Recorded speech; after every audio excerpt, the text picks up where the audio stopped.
Salut les collectionneurs, salut les collectionneuses. Aujourd'hui, je vais vous parler du film Quadrophenia.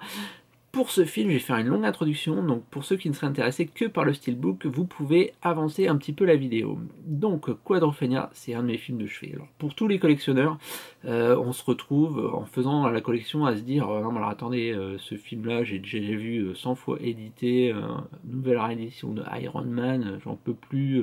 Quand est-ce qu'ils vont enfin nous sortir des films qui sortent de l'ordinaire? Et bam, miracle, ils nous sortent un classique du cinéma. Alors, Quadrophenia, j'aime beaucoup pour plusieurs raisons. Je vais vous expliquer. Pour ceux qui ne connaîtraient pas, donc c'est une adaptation d'un opéra rock des Who, écrit par Pete Townshend. Le film est sorti en 1979, donc lors de la réalisation, on était en pleine période punk, mais le film retrace des événements qui ont lieu en 1964 à Brighton sur la côte anglaise. Pourquoi c'est intéressant? Les Who, j'ai appris à les connaître sur le tard. Mes parents étaient plutôt Rolling Stone Beatles, donc j'ai pas écouté ça forcément à la maison.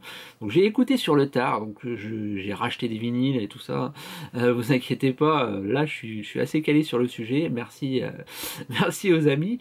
Donc il y a plusieurs bien sûr groupes rock cultes britanniques et mythiques, que ça soit Queen, Led Zeppelin, Pink Floyd.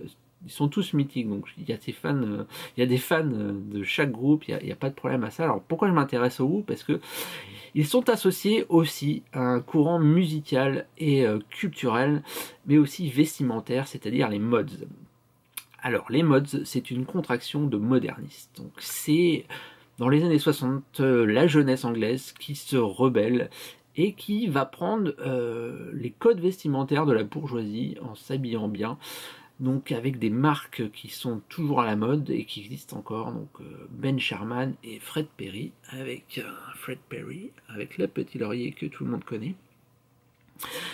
Voilà, donc jeunesse anglaise, on va dire qu'on a 20 ans, on s'intéresse aux filles, à la drogue, à la musique, donc chaque décennie au XXe siècle a eu son lot de culture liée à la musique, quel que soit, on pourrait prendre les années 30, les années 50, 60, on va passer au yéyé, les années 90, on va dire qu'il y a eu le grunge, le hip-hop, même dans les années 2000, il y a peut-être eu, je sais pas, la tectonique, les emo, Alors par contre, dans les années 2010, la décennie n'est pas finie, mais alors là, je pourrais pas du tout vous dire à quoi la jeunesse rebelle s'identifie, parce que je pense que si vous allez dire à vos parents ouais maman je me laisse pousser la barbe, j'ai des lunettes 3 fois trop grandes, je roule en trottinette et j'écoute du Arcade Fire, ouais, bon bah je pense pas que ça leur fasse vraiment peur, ou que ça soit une très rebelle, ou même vos grands-parents, je pense pas qu'ils aient peur de ça.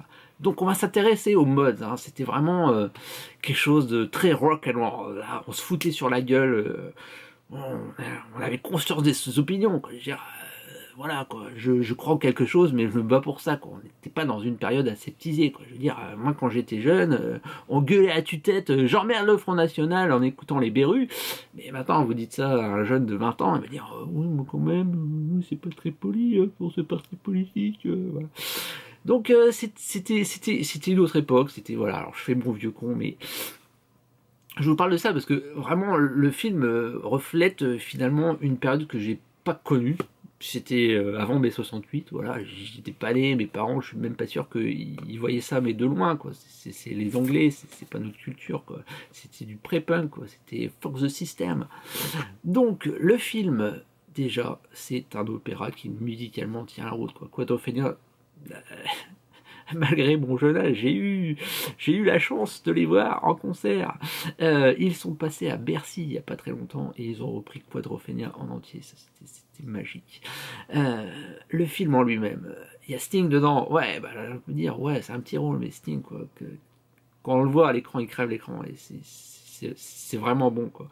Et je sais pas pourquoi, il y a une sorte de nostalgie dans ce film, parce que les Who, quoi, c'est bien sûr, tout le monde connaît My Generation, à la limite maintenant c'est repris dans les génériques de séries télé, quoi. Vous écoutez les experts, vous avez The Who, quoi. Le truc totalement aseptisé sorte de truc commercial, quoi. On sait pas ce que ça fout là, mais c'est là, quoi. Et les mecs, ils ont quand même chanté en 71 une chanson qui s'appelle We Won't Get Fooled Again. Ça, alors je vous invite vraiment à écouter cette chanson, à voir, je sais pas s'il y a une traduction des paroles en français, si vous ne maîtrisez pas la langue, mais en gros ça veut dire on se fera plus jamais avoir, quoi. C'était des mecs qui avaient tout vu, quoi. Ils avaient trop compris au système, ils se disaient mais non, mais je veux dire, on sait que les politiques nous montrent, on a envie d'un monde meilleur, on se fera plus jamais avoir, plus jamais, quoi, plus jamais. Il y avait les Pink Floyd, ils chantaient, enfin je sais pas, ils chantaient The Wall, quoi. The Wall pour dénoncer les frontières. Ils ont fait tomber le mur de Berlin en chantant The Wall, quoi. Et on arrive en 2017, The Wall, quoi. Trump qui veut faire une frontière avec le Mexique, quoi. Enfin, quand on voit tout ça, quoi, c'est intéressant de se dire qu'il y avait des gens à l'époque aussi qui se battaient pour des idées et que l'histoire tourne en rond et qu'on n'arrive à rien. Donc c'est pour ça que ce film, c'est vraiment une petite perle. On se dit, on arrive dans l'Angleterre des années 60, dans une jeunesse qui se cherche. Qui suis-je, à quoi j'appartiens, qu'est-ce que j'ai envie de faire après, et pour ça le film est bon, moi, je ne vais pas vous raconter la fin, mais c'est déprimant. C'est déprimant, et c'est pour ça que c'est génial. Donc, Quadrophenia est sorti en steelbook en Angleterre, dans une édition full slip. Ah ben ça c'est la classe.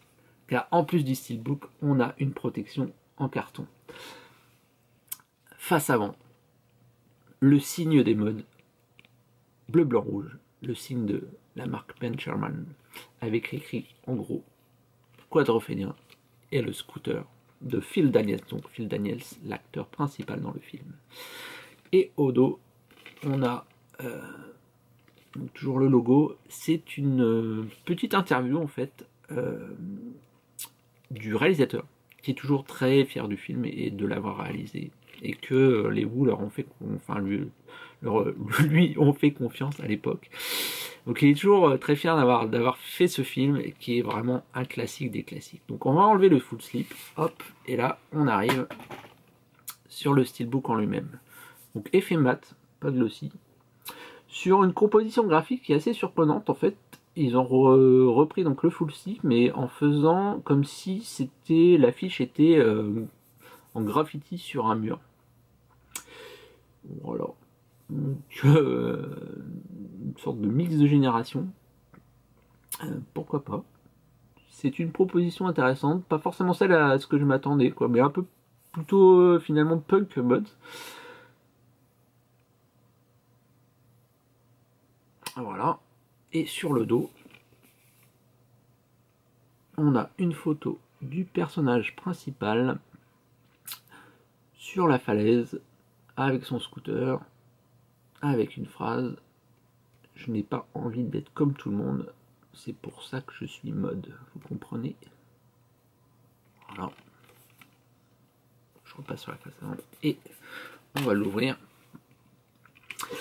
Donc l'artwork interne, on est sur une sorte de patchwork de photographie de scènes du film.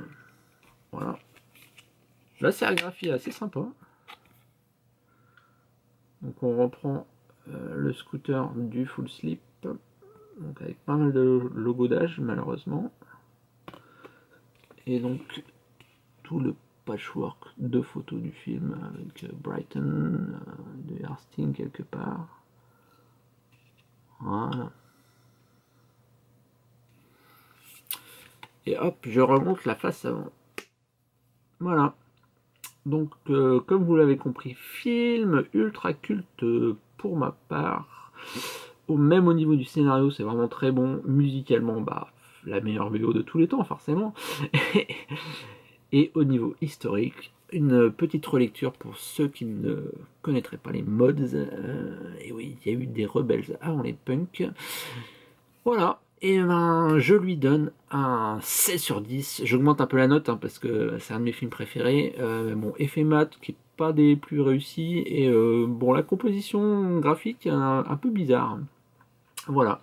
Et pour ceux qui voudraient continuer pour en savoir plus sur les Who, il y a la magnifique biographie de Pete Townshend qui est sortie, qui s'appelle Oh I Am. Voilà. avec pas mal de lectures et quelques petites photos. Voilà, donc bon visionnage, bon achat, et à une prochaine. Salut!